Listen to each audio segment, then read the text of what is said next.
a laser pointer too? There's no laser pointer.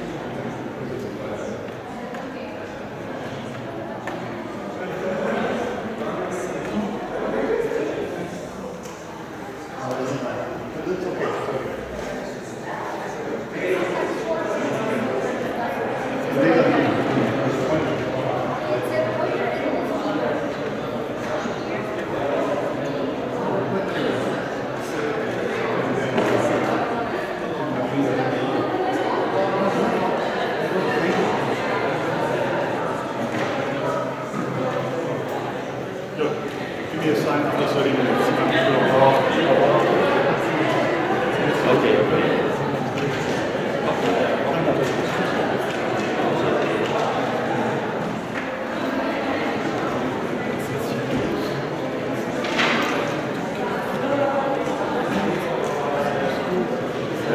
There will be only two, available.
That means my presentation will be 30 minutes. I have to cut things short. And then my colleague from Ukraine, Diana, will give you a picture more devoted to the economy. So I'm talking about macro politics now. And then my idea was to take two challenges, very recent challenges, the loss of legitimacy and the foreign policy challenge, and this is of course the biggest crisis, the Ukraine crisis. Of course there are other challenges. Think about migration from the Mediterranean Sea, think about the TTIP agreement probably with the United States, and so on and so on. I will first give you an overview about the recent crisis, very brief. Then I will turn to structural democratic deficit and just give you some ideas on the Ukraine crisis. Honestly, I think the Ukraine crisis is an ongoing crisis, so don't expect any final results or something like this. It's all open questions. Totally, we have time after the second presentation. We have probably 20 to 30 minutes time for Q&As. So if you're interested in questions, I would be glad. I formulated two hypotheses. First of all, I think the ongoing financial crisis will deepen the already structurally ingrained democratic deficit of the EU. So deepening the democratic deficit. The other one is, and this looks a little bit contrary, that it will deepen the integration process, but only for the core of countries in the long run. This is of course debatable. My second hypothesis is more general. Of course, security will be back on the agenda now, but the EU is not able to cope with this crisis at the moment. This will require some major changes. Well, this is, European history is a history of crisis. And after every crisis in the European case, the European integration process became even stronger and deeper. But this is the deepest crisis. It's a permanent crisis. It started with the vote in referendums in France and the Netherlands and Ireland against the European Constitutional Treaty, and it goes on with the economic crisis. It used to be a fiscal crisis, and then it became an economic crisis, and now it's translated into a political crisis. It goes hand in hand. I think one challenge is that this time you have a foreign policy crisis, and you have, so to say, a domestic political and economic crisis. So you have the challenges are twofold at the moment. This crisis led to a division between the EU member states, solidarity versus austerity, so there are different concepts meeting here. And of course, the solidarity question is always difficult because what kind of solidarity? What does it mean? Does it mean financial support for the crisis countries?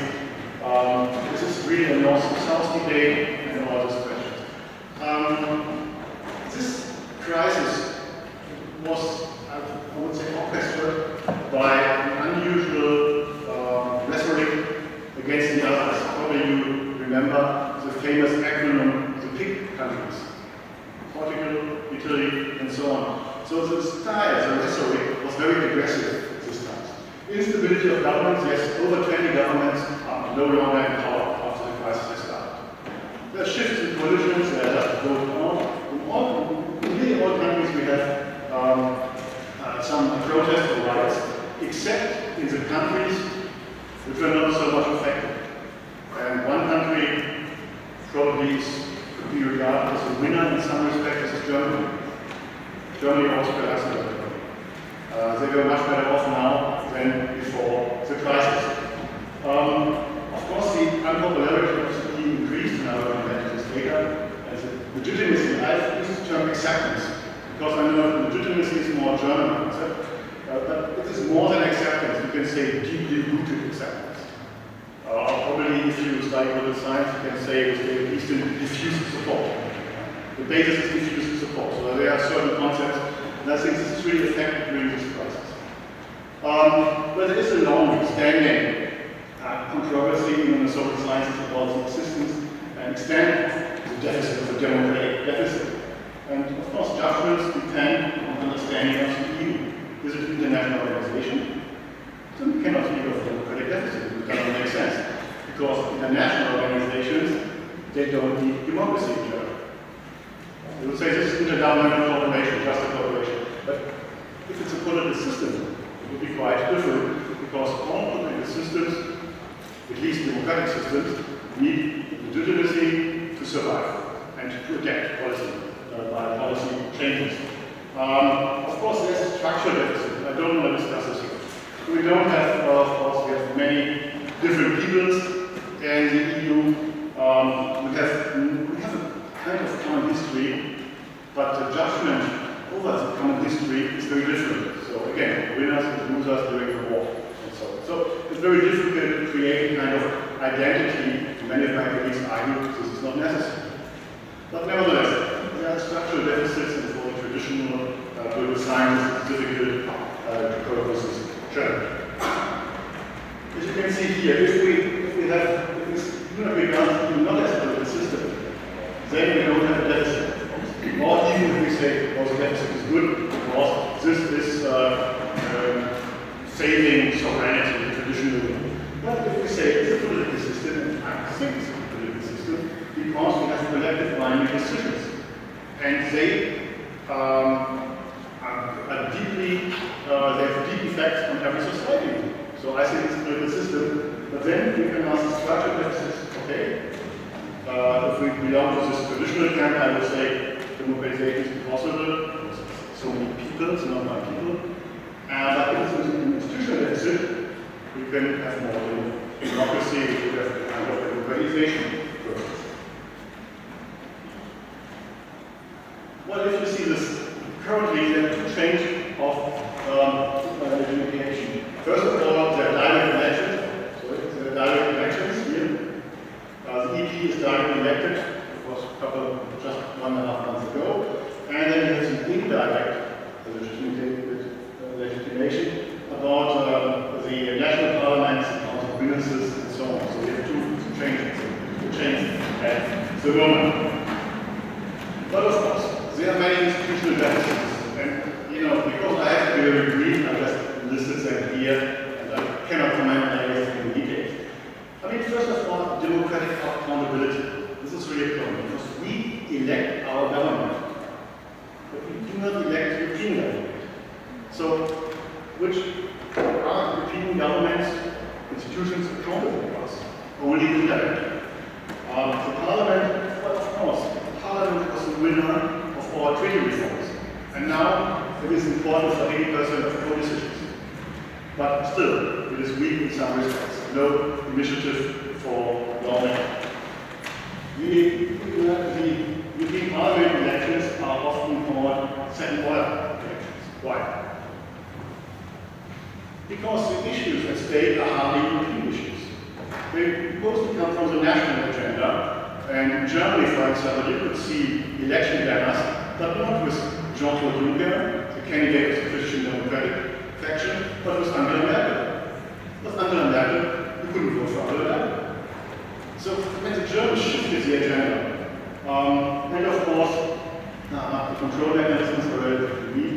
You have relatively few checks and balances, although it has changed. It has changed in the last years.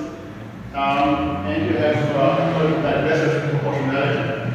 That means it's not an exact proportionality, otherwise Germany would have probably 140, 50 seats in the European Council. So Germany is fixed on 36 seats.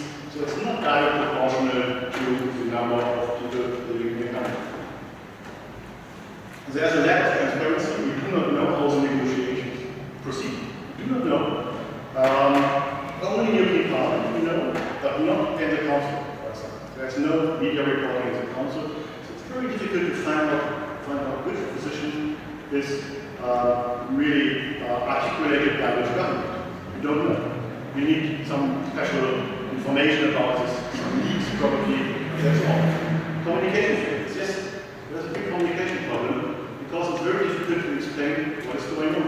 This is I call it a consensus machinery. And it's very difficult for those experts meet and they make decisions. And they are binding decisions, of course. So I would say to really a challenge. Well, if, there were many times when I was really tempted to make a comment to the colleague presenting before. I mean, these are extraordinary times, the crisis times. And according to Cartwright, it's very easy. The hour of crisis is the hour of the executive. Make fast decisions. Make clear decisions. Don't pay so much attention to multilateralism and cooperation and so on. So this explains why, for example, executives are so strong. Since the crisis, the Council and European Council increased their power. So they're the winners of the crisis. They're the executive intergovernmental institutions. European Parliament, European Commission are really excellent. They play a secondary role, which they play a role at all. And of course, there's a Troika joined by the IMF. But there's no leadership. I think this is a crucial distinction here. This is not leadership, this is management. This is crisis management, but not leadership. So because you don't have so many followers, you don't persuade people, the authority is not recognized, and so on and so on. Why? What are the reasons for the increase? First of all, financial and fiscal policies are not common policies. So the Commission cannot take the lead in this. And of course, it is pretty difficult to reach a consensus among 28 countries, or even between the 18 states of the Euro. So somebody has to make the decision. Why is this problematic? First of all, I know very few people who really understand what is going on. These agreements and these pacts, the six-pack, not the six-pack of the year, the six-pack, then we have the two-pack, then we have the fiscal pact, and we have the banking union. I mean, this is very technocratic, and it's very hard really to sell this as a public policy. Because it's technocratic in nature. National parliaments do not have a say in this. Well, the German Constitutional Court made a special arrangement for the German parliament, so they must have a say now, although they didn't want it. But it's, this is of course the traditional right of every parliament, that means the budget right. But this is disappearing. Well, and of course, Angela Merkel is a very pragmatic approach, not to lead, I would say, but to make decisions. And I think she's always referring to Margaret Thatcher in this, and she says this is the so-called TIMA factor. I think you mentioned it too. I think this is one big mistake in this politician, because there's always an alternative, but the cost and benefits of every alternative count. But you have to explain to the public. You cannot just make a decision and say there's no alternative. And she was heavily criticized because of this, not only in other countries, but also in Germany. This will lead to an alienation between the people and the EU. So the EU is made responsible for austerity, crisis measures, and so on, for this technocratic style of governance. So this was actually not a democratic decision-making process, although the leaders, of course, are democratically elected. Okay, this is one effect. Probably you can see it. So this one is satisfied. And how about the way democracy works in the EU? Totally satisfied, totally not satisfied, satisfied. You can see here that the number of people not satisfied with the EU democracy working at the EU level is increasing. And although the peak of the crisis might be already reached, there's a big problem that trust in the EU is not much higher than before in general. In some countries like Germany, trust has increased into the EU, but in other countries, this is a surprise, like in Greece, there's really decreased. And you can see even in Germany in 2010, I would say 2010, 2011 was really crisis peak.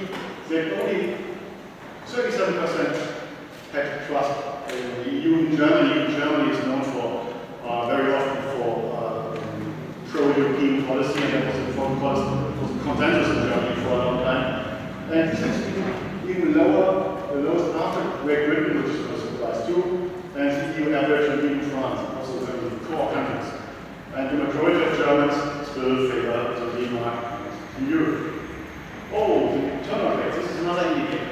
Look at the turnout rates. The last elections, which saw a historically low in general, it's 43% turnout rate in the whole EU. But this time, Czech Republic only 20% voted. And Poland, 20%. I mean, if I travel through Poland, it's really interesting because I always see this little banners. This is financed, this is funded by the EU. But also, Poland benefited from the Czech Republic too. The support for European integration is relatively low and plus too. Germany, 47%, 46% is a little quick because it was paralleled by local elections. So people had a good reason to go vote. Then you have the rise of anti-European and often anti-immigrant populist radical parties. Look at Great Britain, strictly against immigrants into the EU, with Michael Farage, and the Front National, becoming the strongest party in France, the True Finns, and so on. Even in Germany, you have now the so-called Alternative für Deutschland, which is the first time we have an anti-EU party in Germany. Britain. Britain is the next point. Because Britain can set an example. I call it Brit exit. Will Britain exit the EU? But historically, Britain has always been a difficult part. It joined the EU during a time of crisis in the 1970s. They never benefited from the internal agricultural market in such an extent as France does. And there were always backbenchers, and now the UKIP, which are pretty critical of the whole integration program. And they have many opts out. For example, the fiscal pact is outside the treaties, which is something very unusual. It was necessary to make an, I would say, an international treaty out of it, because Britain and the Czech Republic resisted the fiscal pact becoming part of the European Union.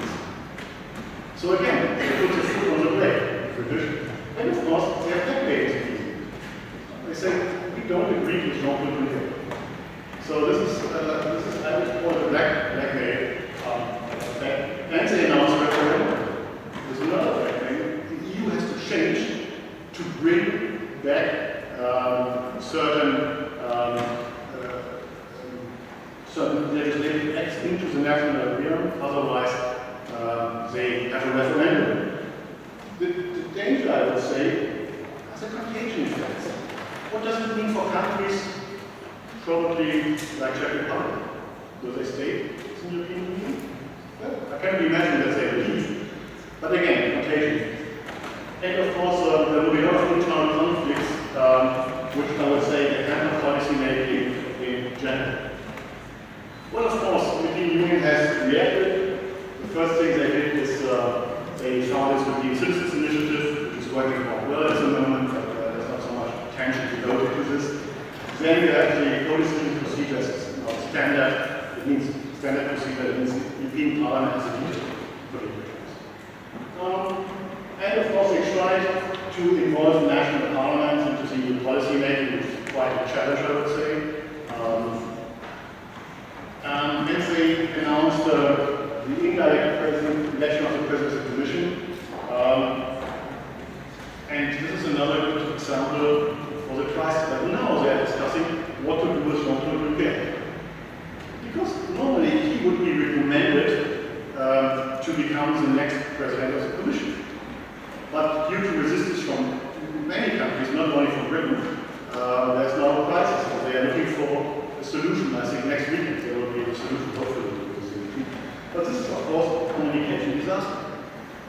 So if you, for example, announce you people, that means your decisions you make in the elections will have an impact on who becomes the next Commission President. Now you said no. We are not serious with this. This I would call, it's really would cause another crisis in Europe because people would say, so we voted for the president majority, but so he has to become president of the Commission, but he will not. Well, okay. Yeah. Okay, there is a declining trust, as you can see. In the European Union, this is the blue line. You can see from here 2007. Rate was quite high because they signed, the idea was to sign the Lisbon Treaty at that time, negotiate on the German presidency, and then it went down, down, down. And here you can see when the crisis became stronger and stronger in 2009, only 34% trust the EU. This is the latest available data. It's really interesting. I saw the fancy new data. But if you ask, do you trust the national parliament or the national government, it's even worse. So this is an interesting thing. That means it's not only a loss of trust in the EU, but also trust into national institutions as well. And I think this is really interesting. I mean, 35% is a disaster. But if only 27% trust their own parliament, this is a big disaster. But, of course, the record is very different from country to country. Germany, Denmark, and so on, the majority, clearly over 50%, trust the parliament. But especially in the new member states, trust in political institutions is very low in general. I have to be very general because I'm right on time, obviously. Okay, are there ideas what to do about this democratic crisis?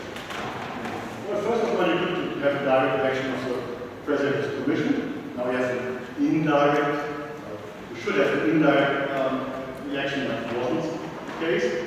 Well, of course, you can have a two-chamber system, European Parliament, first chamber, more power. But again, Parliament gets more and more power over the years, but less and less public support. Again, this is another of these EU dilemmas. And of course, I mean, in the long run, you think about a federal kind of federal state, kind of United States of Europe. This is the idea of the European movement and so on. Well, people you could say, no, let's hand power back to national governments. Reverse integration. You could have a European referendum. This referendum is dangerous. If you are in favor of the integration process, this could bring the whole process to a halt. Well, what you can say, well, just the next way. If the crisis is over, that means if the economies shift up gear and there's economic growth, we say, okay, we say it's output, legitimacy, so something comes out of the integration process for the people, and that will increase legitimacy. Okay, I have to speed up a little bit, you gave me already a sign. I would say that all these measures taken up so far, banking union, six-pack and so on, they lead to an extension of EU responsibility power.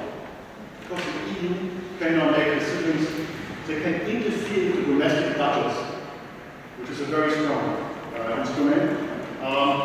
But I think for these states, especially for the Eurogroup, they will be more and more integrated. But the other states, I would say, but the other countries will remain in a different world. So I would say the really EU or the core EU will be the 18 Eurogroup states. The others will play very differently. It is not being realized. This will come very soon as a sneaking process. Comes quiet.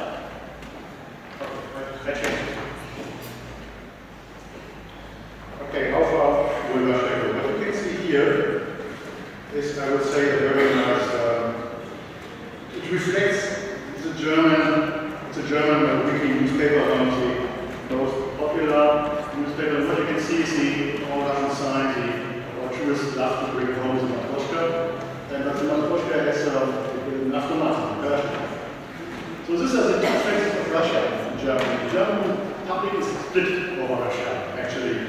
And the big question is,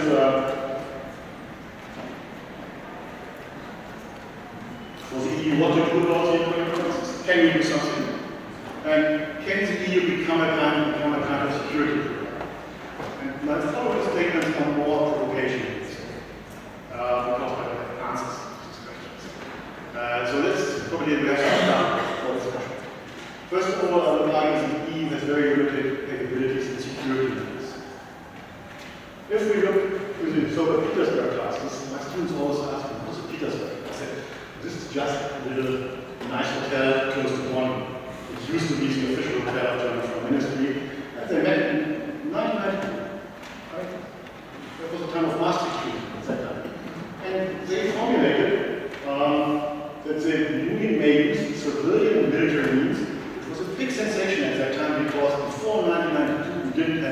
foreign policy, EU foreign policy, security policy. We have something similar in political cooperation, but not a foreign policy. The first does then a list all the measures. For example, shall you join this armament operations, humanitarian and rescue tasks, military advice, assistance tasks, conflict prevention and peacekeeping tasks, and so on. Tasks of combat forcing and crisis management, peacekeeping, post-conflict stabilization. It says nothing about massive military threats. So Americans will say, well, these are the easy tasks. What stabilization defense? Well, this is, on a low level. It's low level military. And if you look up the record of the common security and defense policy, first of all, the EU has a very different idea of its foreign policy. They define their foreign policy as a foreign policy for civilian power, which means making foreign policy with civilian, non-military instruments, only in emergency cases. And the EU itself understands itself as a normative. Some of my colleagues just define this sector a little bit. They call it force for good. They want to be a force for good. But we have the force for good now, but we have another problem with this one. And this doesn't look very nice. So we have some military instruments, but they are very limited. The Helsinki goal from 1999 is still not met. We do not have 60,000 troops. Only 60,000. In the summer, if we add more troops in Europe, we have much stronger armies than the US, by quantity, not quality. When we do not spend $735 billion annually in the United States, but we spend around 400 billion. This is still a large sum. The EU did 3 military interventions in Africa. Very limited. Only a couple of thousand soldiers, only stabilization missions, and bridging missions because they were just installed and waiting for the UN troops to replace them. That was the idea. And we have some experience in the Balkans with peacekeeping, and we have Belarus with small communities, 10,000 soldiers. And we have the Berlin Plus agreement, which means NATO and EU share facilities. But it's not working. It's a problem. So we cannot have a military answer. I mean, by the way, Russia has nuclear weapons, so this is another one. But we cannot even threat this military. Well, the EU, there were shockwaves. Nobody really expected this. And not even the highly paid officials from secret services had any idea of that. The Crimea was taken first, and then the separatists supported and so on. Nobody really had an idea. So there were shockwaves, and I think many states haven't really recovered from this yet. The good thing is that the EU scope is one of us. When it comes to diplomatic sanctions, economic sanctions, well, economic sanctions is another problem because states are differently. And there was a division of labor. It was a Polish foreign minister, Sikorski, who signed or who negotiated the famous agreement with Yanukovych in Ukraine in February, together with the German foreign minister and the French one, Fabius, so the Weimar Triangle in action. But if we have a closer look, the German foreign minister came late, 10 hours late. Fabius had to leave earlier, it was actually Sikorski who negotiated. This is diplomatic reality. Of course, Poland has a vested interest in this. But in general, I would say there is a share of diplomatic activities. Economic sanctions, I mentioned, well, this is a problem. The German-Russian trade is per year 80 billion euro. 80 billion euro. So this is a big trading power, and of course Russia is facing natural gas. We know this. So really, Britain is very much in favor of sanctions. And this is not surprising, because Britain is much less dependent than, for example, Germany or the Baltic States. The sanctions so far have been symbolic in nature. But it doesn't mean that symbolic sanctions do not have a message.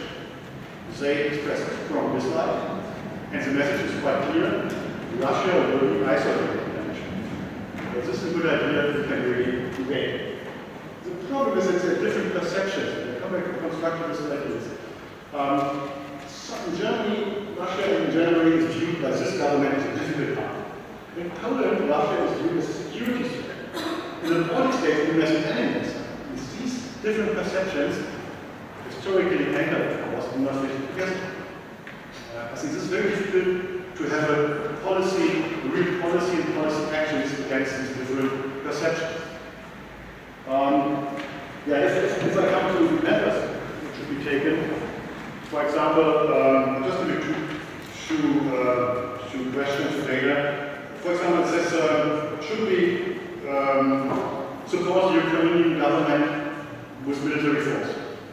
Or military logistics. In Germany, 62% say no, 80% say yes. Germany is the strongest public opinion against any military involvement in the Ukraine.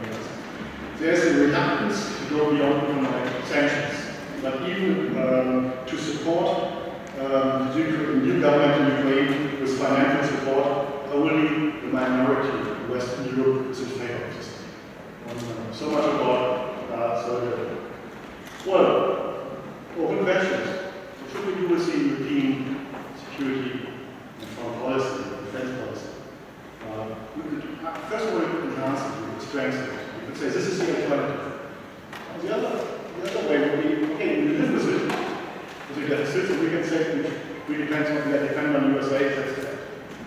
This is a core question, and I think Eastern Europeans have a different answer to this than people in the West. If we will enhance the European pillar of security, we will be dependent on the United States. From my personal experience, I can say the United States has very different security interests and problems. And they are very reluctant if it comes to NATO and Ukraine. Very reluctant.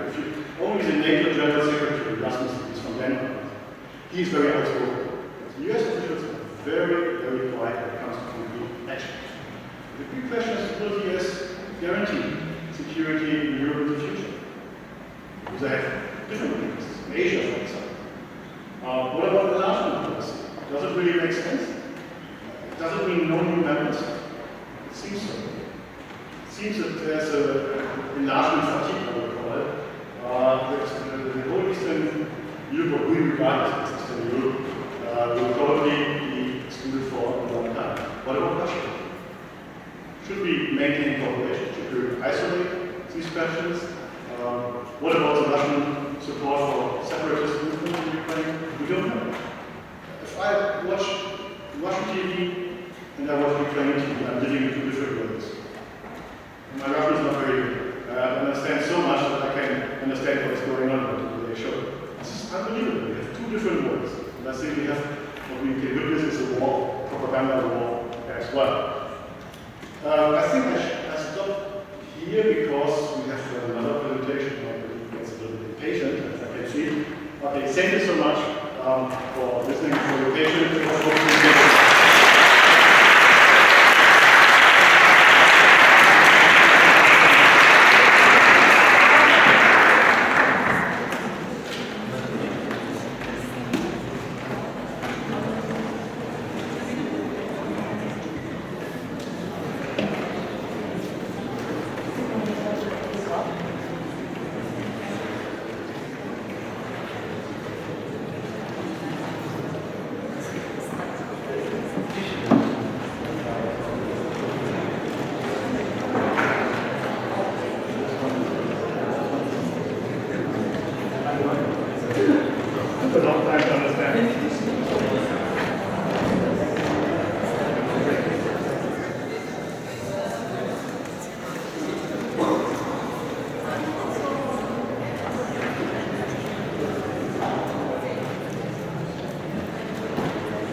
At 2, we are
because it's really intel, especially for the people who are from Ukraine and from the rest of the European countries, because nobody knows what would be the next step of the Russian Federation. So we all concerned what is the next. But I would like to say that my presentation will have two parts. The third part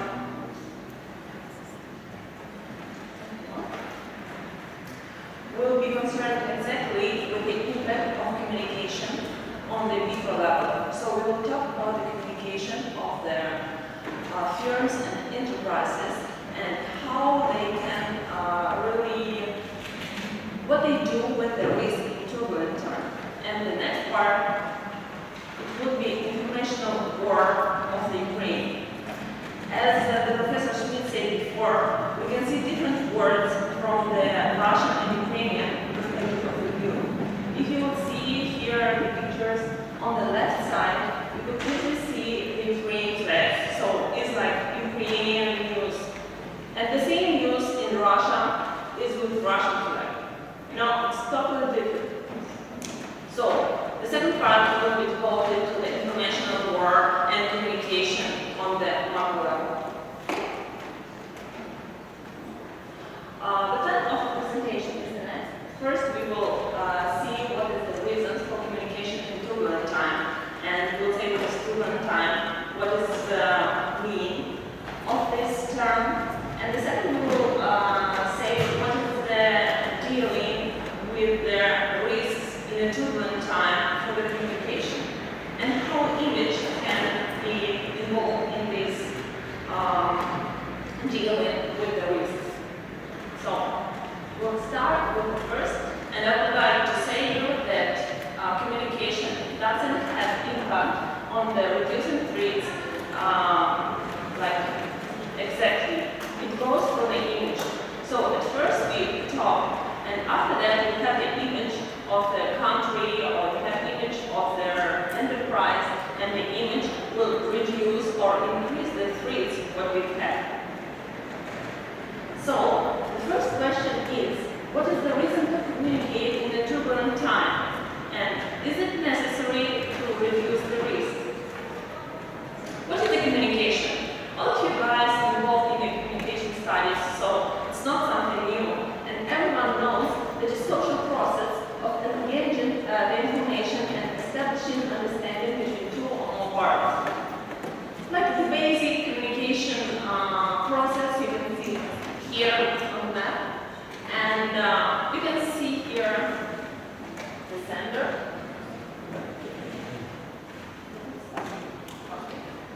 The sender of the information, the channel of the information, and the receiver. And in the micro level, we call the receiver the stakeholder. And the sender of the information is basically the firm which gives them the information. And the point is, we have always the noise that can interpret the information in a different way than the sender wanted, what the sender wanted to say. So the basic topic can be changed by this noise. Who are stakeholders? Who are receivers from the micro level? We could say that stakeholders is everyone who is involved or affected by the activities of the firm. And it could be from inside or outside of the company. From outside of the company is everyone. It could be government, it could be environment, it could be any kinds of authorities. And from inside, it's for sure it's employees. And all of these stakeholders can give us the image because their attention and their attitude to the firm will give us the element of their increasing or decreasing their risk what we will have in the future. So it's important to communicate to make the appropriate attitude of the stakeholders for the image of the firm. And now about turbulent time. Why do you know that it's turbulent time and why do we have to speak in turbulent time? We know that it's turbulent time from the macro level.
The next is COSO. This is the act what was issued also in US, and it was on the organization. What was concerned with that, I don't remember what it is, American Institute of Certificate Public Accountants, also American Accounting Association, Institute of Internal Auditors, and Institute of Management Accountants.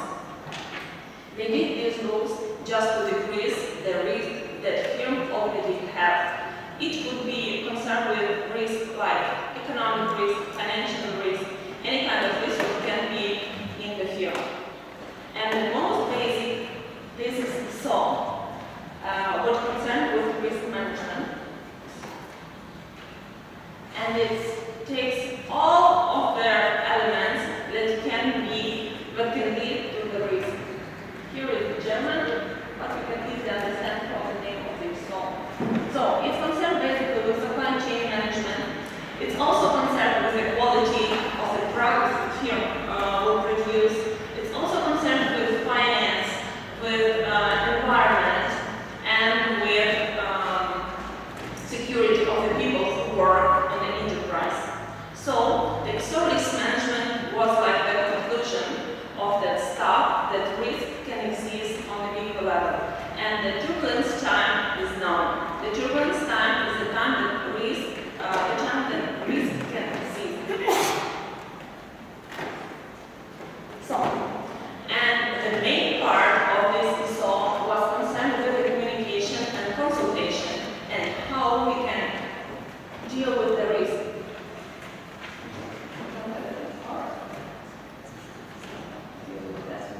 Okay, in the center, this is risk identification, then risk analysis, evaluation of risks, and risk resilience. So, SOL is basically say us what is the main principle of dealing with risk. But what is the main source of the risk? Every event can be risk. As you can see from the SOL report, it could be different kind of risk, from quality up to the environment. And every event has both sides. This is threats and opportunities. As before, Professor Korsani says, the sea have two parts of the view. It could be friend and it could be enemy. So all events can have the threats and opportunities. And you can see this is a threat or opportunities depending on how it's have the impact on their value creation. Is it create the value or it's erode existing value, or sometimes prevent the value adding? And the point we have this knowledge, we need to have this knowledge about threats and opportunities. This is uncertainties we have in our turbulent time. To decrease these uncertainties, we have to make the image of the firm and we have to communicate. And the main part about the communication, what we have to be concerned with, this is the time, this is the message content, audience we are talking to, and basically communication channels. And this stuff can be dealing with the stakeholders. So all of these elements we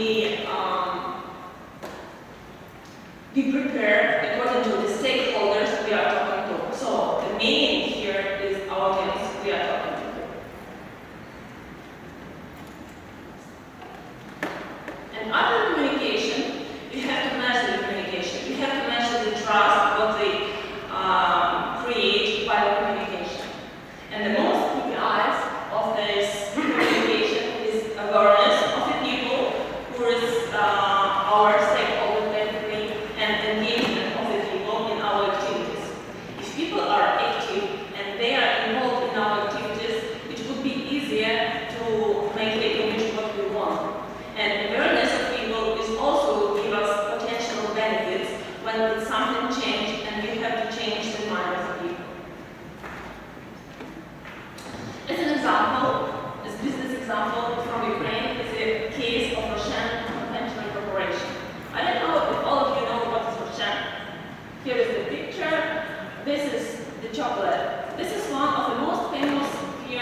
And for 15 years, in 15 countries, there was no complaint. And here is like in one country, they got this claim. So they started to say on the site that simply they did all the necessary stuff about like reducing the risk. And in this case, what they did, they just see to the people what is the consist of their candies, what they produce. And then they took the chocolate, their benzocaine was found. So everyone could read it and could guess that this kind of war between the Russia and Ukraine on economic level, but not the step to make people not to eat candies with benzocaine. So they communicate, and the war was won. Just after a few months, the Russian Federation started to import the Russian confitures again. Here is the basic stuff, how to deal with stakeholders, with information, and we have to deal with the level of interest we have. Here is low or high, and degree of influence what we have on the stakeholders. So you can easily guess that if the level of interest is high and the degree of interest is high, we have to manage closely and engage deeply in everything what concerns with these stakeholders. It could be managers, it could be investors, it could be everyone who concerns with our firm closely. So, for each stakeholder group, the company should have communication resources, because company can't expect any support if the stakeholder doesn't understand the motives behind fear of doing something, as we see. And for that, we need appropriate message and appropriate communication channels. So, as I said before, Russians started to communicate with the people about the products, but meanwhile, they did something for society. First, they did the fontaine. The fontaine, I will read about this. This is the biggest fontaine in the Union, and it's also the highest one, the second of the highest one. The first is in Dubai. So, welcome to the Ukrainian fontaine. Not now, maybe later after the crisis. And the next, what they do about society and for society is going to make Maidanchik Day. This is like children, places for children, They just put it in every city. And now, if you ask anyone about the Shem, it means for the people not just good candies, but it also means the good stuff the firm do for the people all around Ukraine. So it's kind of reputation the firm has. How to make exactly the image of the company for communication? We can say also about public relations. It's some kind of making image. All of you concerned with the beginning of the public relations. It was started at the end of 20s of the last century by Edward Bernays, who exactly was the nephew of Sigmund Freud. Do you know about this? Probably yes. And he started to use all the knowledge by Sigmund Freud to use it for propaganda. Propaganda was not a good word to use in daily life, so PR was somehow much more better, and even he created this word. So the image was not a brand as it was, but it was the reputation of the firm. What people are saying and spoken about the firm. And if they spoke in good and they know everything about the firm from the beginning, it's difficult to change the view if some kind of risk will exist. So, the image is not important just for the firm, but as well as important for the country. This is this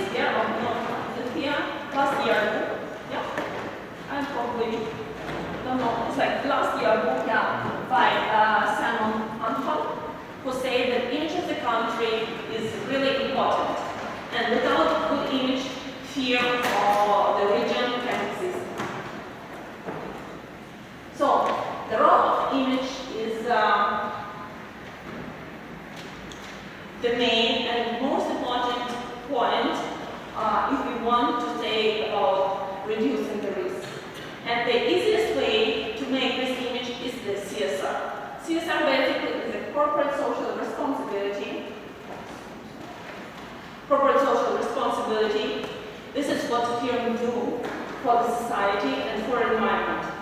And they use it basically for PR to make the good image of the firm. In Ukraine, we have the Center of CSR Development. It's the branch of CSR around the Europe. In all countries around the Europe, they have such kind of branches. For instance, here in Poland, we have the FOP. This is the Forum for Business, and in Ukraine, the Center of CSR Development. And according to the last session of the center, they produced the CSR, I would like to say, roles in the conflict time. So the open politic of thoughts, work with a team, implementation of social project, operation creation, and announcing the position of the owner to the CEO. So the most important is communication. Communication for making good application. And the firm basically do it right now. So how they do it? First, I would like to say you about the case of Raiffeisenbank Aval. All around Europe, you know, it's like Raiffeisenbank, but in Ukraine we call it Raiffeisenbank Aval. And this bank in Ukraine did some kind of stuff which we call believe in yourself, believe in Ukraine. And they gathered the money for Ukrainian armies in different ways. By the workers who work on the bank, and by the special program, they call it like short SMS. You can just deal the short number and 5 Ukrainian hryvnia will come to the account of Ukrainian army. And also the channel Click. It's made some kind of charity which deals with the people who died and their relatives. And they was able to collect 1.7 million euro, and it just in one day. And up to now, as you see, they have more than 5 million euro on their account. And it's all around the world, not just Ukraine people giving the money. So, this was the first part of my lecture, and the second it will be about informational war. The informational war in Ukraine. This is the war between Russia and Ukraine. And the main idea of the next part is the next. If you will not create the image of the country of yourself, then someone will do it for you. And maybe it would be not as much benefit as it could be done by yourself. The way of creation image which is, was used by the Russian Federation to create an image of Ukraine. This kind of informational war tricks that they use. The first is transfer effect and overall system. You know, they say banderas to everyone now who are for Ukraine. And if you will read the Wikipedia in Ukrainian, Russian, and English, you will see the totally different information. It's like totally different, 3 different persons you are reading about. It's different about nationality, it's different about the words, it's different about the place he was living, about his activity. It's like totally different. The next is rumor and some kind of interpretation of Ukrainian information. Also, it's technique of dead hand. This is not that much, I would like to say, nice stuff to talk about, but you can read about this later. Also, method of horror stories. This is a very interesting method that they use now. They call it Maidan, and now for Russian, this means something totally horrible. It's easy way to deal with the people when you say, for example, like, net microphone, and after that you show the horrible pictures, you see the blood, you see like dying people, and you see say like, okay, next time that microphone, and you will see in your mind all the blood, all the victims, and everything. So everything what concerned with Maidan right now in like Russian minds means everything that concerned with the victims and with the war. Also is mute offset effects. It's an easy way to communicate, you know, just to solve and not to say something that is really dealing with Ukraine. And fragmentation of information. And also it's interesting to call it is true, plus true. In this case, it's difficult to figure out what is true and what is not true. And if you are used to the true, you will take the false information as like it's true. Also, Islamomachia. This is the word that means like different interpretation of the same word. The same word for Ukraine means the have different meaning for Russian people. They just use the same word but give them different kind of explanations depending on what they want. And also the method of Geddes. You can read the projects of stuff about this kind of informational war the Russian Federation used against Ukraine. This is the Geddes method that they use, and I would say like the news would have been last week. Last week, it was the wreckage of the jet, and 49 persons were died. As you can see here, on the left side, it was damaged, and in Ukraine we have the Day of Tremor, and like no music, no kind of entertainment, nothing like this. But the next day, exactly on the next day, we have another kind of news. Like nearby the consonant of Russian Federation, somebody broke the cars, broke the windows, and something like this. So the next day, nobody already in society remember about the wreckage of the plane and the people who died. But everyone started to talk about another stuff, about the victims in Russian Federation consonant. This kind of stuff they use for Ukrainians all the time. You know, some kind of dismissive information, but another kind of news. Also the literature. The name of the literature is like End of the Ukraine and the End of the Project Independent Ukraine. I was really surprised when I was reading about these books, and they were published in Russia 5 years ago. It means what this kind of propaganda, this kind of informational war started a long time before the crisis we have right now. It's also the history. All the books concerned with the history don't have here Russia, they just have their own Russia. So they put the history in their own way. The Russia is the main, and Ukraine is just, you know, like a slaves who work for the Russians.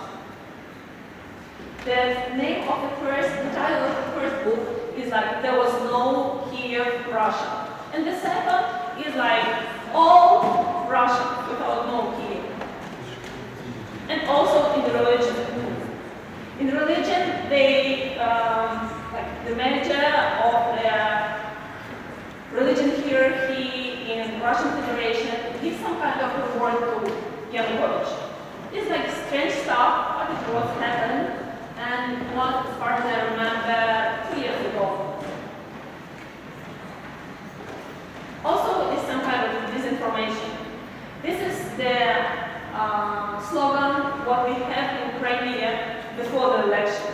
So what do you have to choose? You know, Russian Federation flag or just some kind of fascism? It's easy to see what is good, what is bad, but disinformation is what the people have to choose between the Russia and Ukraine. And also the last things that Russian Federation do right now, they do some kind of promotion of Russian word. Russian word is for everyone who speaks Russian, who is in Orthodox religion, and who has common history. But common history according to the Russian history books. So, who will be next involved in the Russian world question. Because a lot of Russian-speaking, the people who speak Russian live in Estonia. A lot of them are living in different countries, in Germany as well. So it's like challenge of the world right now to see what is the deal with propaganda, with making the image of the world that Russia does. And they already do some kind of books, they printed the books that concern with the Russian world. The first is a Russian world, as you can see, it was printed 5 years ago. And the next one is some kind of Russian world in historic perspective. And it was last year, and it was like, you know, this is the lectures for the students from the universities. So it's such kind of informational work and creation in the image for the young people in Russian Federation. And then we meet with Russians here in Poland, on everywhere, you know, they just simply afraid to come to Ukraine. They think with everywhere banderas who will kill everyone who speaks Russian. This is the role of image and role of propaganda we have now in Ukraine. Unfortunately. Thank you for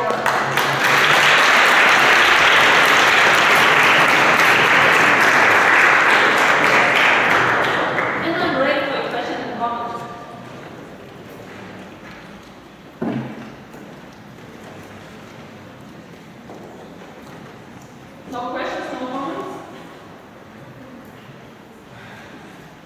Thanks.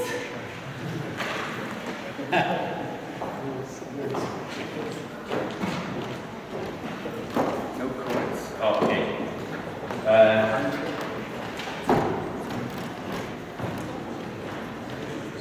So any questions, any comments to the lecture of Dr. Lopatian or Professor Schmidt? If not, probably there will be much time to discuss all the topics that were suggested during the whole day. So please be aware of the fact that it's maybe not the proper time for this, but I have to tell you that you have to attend each day of the summer school, okay? This is the